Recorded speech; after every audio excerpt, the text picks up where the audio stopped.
नमस्कार, मैं दिबांजलि मोइत्रा। गलवान घाटी में विवाद के बाद चीन के चालाकियों का जवाब देने के लिए भारत ने कमर कस ली और इसके लिए चीन की नाक में दम करने के लिए अपने सारे तुरुप के पत्तों को सीमा पर तैनात कर दिया।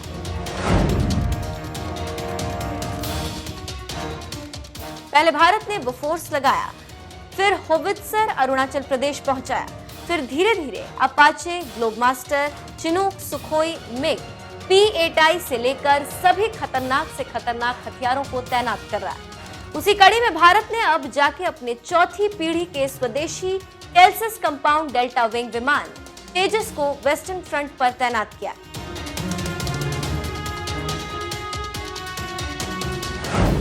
ANI की माने तो मंगलवार को ये जानकारी दी गई। रिपोर्ट्स में कहा गया है कि भारतीय वायुसेना ने लद्दाख सीमा पर चीन के साथ तनाव के मद्देनजर पाक की सीमा से लगते पश्चिमी मोर्चे पर स्वदेशी हल्के लड़ाकू विमान तेजस को तैनात किया। सरकारी सूत्रों ने ANI को बताया है कि LCA तेजस को भारतीय वायुसेना द्वारा पश्चिमी सीमा पर पाकिस्तान सीमा के करीब तैनात किया गया ताकि वहां के दुश्मन की किसी भी संभावित कार्रवाई का ध्यान रख सके।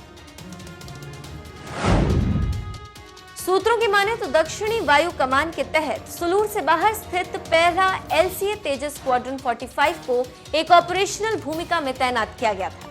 एक जानकारी देते चले कि स्वदेशी तेजस विमान की PM मोदी ने स्वतंत्रता दिवस के भाषण के दौरान प्रशंसा की थी, जहां उन्होंने कहा था कि LCA मार्क 1A संस्करण को खरीदने का सौदा जल्द ही पूरा होने की उम्मीद है, जहां विमानों का पहला squadron initial operation clearance version का है, तो वही दूसरा 18 स्क्वाड्रन अंतिम ऑपरेशनल क्लियरेंस वर्जन का है और इसका संचालन 27 मई को सुलूर एयरबेस में वायुसेना प्रमुख air chief marshal RKS Bhadauria ने किया।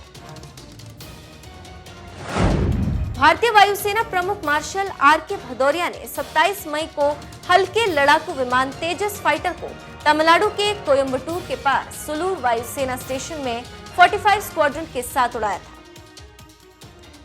कोविड-19 के प्रकोप के बाद से भारतीय वायुसेना के लिए यह पहला बड़ा आयोजन था। तो आप समझ सकते हैं कि भारत किसी भी सूरत में चीन को न ही हल्के में ले रहा है और न ही गंभीरता से, बल्कि अपनी तरफ से सजगता बरत रहा है और अपनी जमीन की सुरक्षा कर रहा है। लेकिन इसके साथ ही साथ दुश्मन पाकिस्तान और चीन को एक संदेश भी दे रहा है कि हम जगे हुए हैं और आना मत, वरना हम इतना बुरा हाल करेंगे कि तुम सोच भी नहीं पाओगे।